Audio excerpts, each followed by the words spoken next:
सुन, चलेगी क्या? मैं तुझे एक रात के पूरे 25,000 रुपये दूंगी। तू क्या करेगी? और वैसे भी मुझे लड़कियों में कोई इंटरेस्ट नहीं। हाँ तो यहाँ मैं अपने लिए आई भी नहीं हूँ, यहाँ मैं अपने हस्बैंड के लिए आई हूँ। क्यों? तू अपने पति को खुश नहीं कर पाती क्या, जो तुझे मेरी जरूरत पड़ रही है?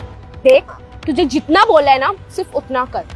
और वैसे भी तुझे तो सिर्फ पैसों से मतलब है ना। बात तो तू सही है। चल काम बता। मेरे साथ चल, मैं वहाँ बताती हूँ।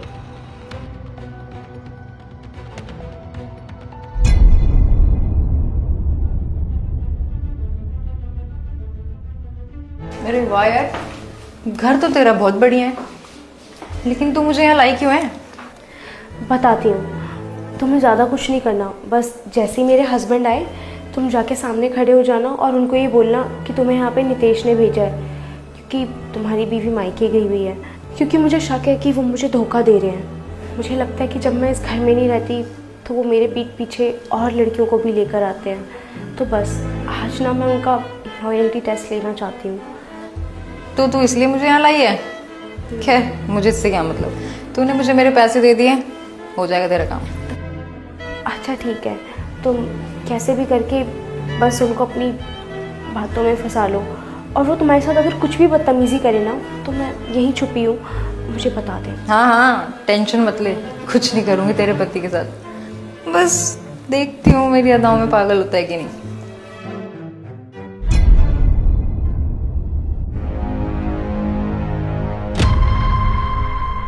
अरे कौन हो तुम, और यहाँ मेरे घर में क्या कर रही हो? मुझे यहाँ नितेश ने भेजा है। वो क्या है, आज रात के लिए मैं ही तुम्हारी पत्नी हूँ, मैं ही तुम्हारी गर्लफ्रेंड हूँ और मैं ही तुम्हारी प्रेमिका भी। ये क्या बदतमीजी कर रही हो? शायद तुम्हें पता नहीं है कि मैं शादीशुदा हूँ, लेकिन नितेश को तो पता है ना, फिर भी उसने ऐसी हरकत करी। वो तो मुझे मालूम है कि तुम शादीशुदा हो, पर तुम्हारी बीवी घर पे तो नहीं है ना, इसलिए तो आज मुझे तुम्हारे पास। दूर रहो मुझसे। क्या हुआ बाबू, मैं तुम्हें अच्छी नहीं लगी क्या? देख लो, तुमने अगर मना किया तो मैं यहाँ से चली जाऊंगी। नहीं नहीं, तुम्हें जाने की कोई ज़रूरत नहीं है। अरे मुझे भी तुम बहुत अच्छी लगी यार, और thank you so much Nitesh. उसको पता था कि आज मुझे रेस्ट की ज़रूरत है, इसीलिए तो उसने तुम्हें मेरे पास भेज दिया आज। चले। अरे रुको, पहले शॉवर तो ले लो, ऑफिस से थके हारे जो आए हो। ठीक है, तुम इंतजार करो, मैं भी शावर लेके आता।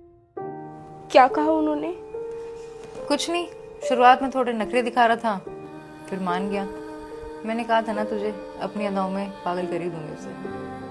मुझे शक तो था, लेकिन अब मुझे यकीन हो गया। देख मेरी बात मान, वो तेरे लायक नहीं है, उसके पीछे अपनी जिंदगी मत खराब कर। रोना तो इसको पड़ेगा भी, क्योंकि ये अपने पति पे भरोसा नहीं करती ना। अच्छा, तो ये सब ड्रामा तुमने क्रिएट किया है, लेकिन क्यों? मैं जानना चाहता हूँ कि आखिर इसको बुलाया क्यों तुमने यहाँ पे? मैं ये देखना चाहती थी कि तुम मुझसे प्यार करते भी हो या नहीं, लेकिन आज तो पता लग गया कि तुम मुझे धोखा दे रहे हो। अगर प्लानिंग करनी है ना तो थोड़ी ढंग किया करो। मुझे ना घर में घुसते ही पता चल गया था कि ये सब प्लानिंग तुम्हारी है, क्योंकि नितेश का ना एक्सीडेंट हो रखा है और अभी मैं उसके पास से ही आ रहा हूँ। क्या? तुम्हें क्या लगता है कि मैं तुम्हें धोखा दूंगा क्या? तुम्हें बिल्कुल भी ट्रस्ट नहीं है क्या मुझ पे? कितना प्यार करता हूँ मैं तुमसे, लेकिन फिर भी तुम मुझ पे भरोसा नहीं करती ना। और जिस रिश्ते में भरोसा ना हो वो ज़्यादा दिन टिक नहीं सकता। तुम घुट घुट के क्यों जी रही हो इस घर में? अगर तुम यही चाहती हो तो मैं छोड़ दूंगा, तुम्हें डाइवोर्स दे दूंगा।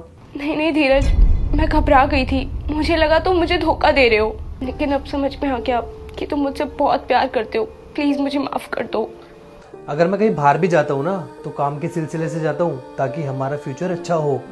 यार मैं तुम्हें धोखा क्यों दूंगा? अगर तुमने दोबारा ऐसा किया ना तो मैं सच में छोड़ दूंगा तुम्हें। नहीं, आई एम सॉरी, मैं कभी ऐसा नहीं करूंगी। पति पत्नी का रिश्ता भरोसे के दम पे चलता है।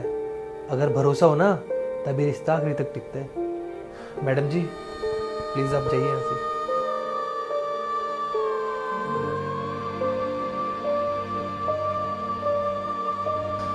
दोबारा ऐसा करने की जरूरत नहीं है। अगर भरोसा है तो ही हमारा रिश्ता है।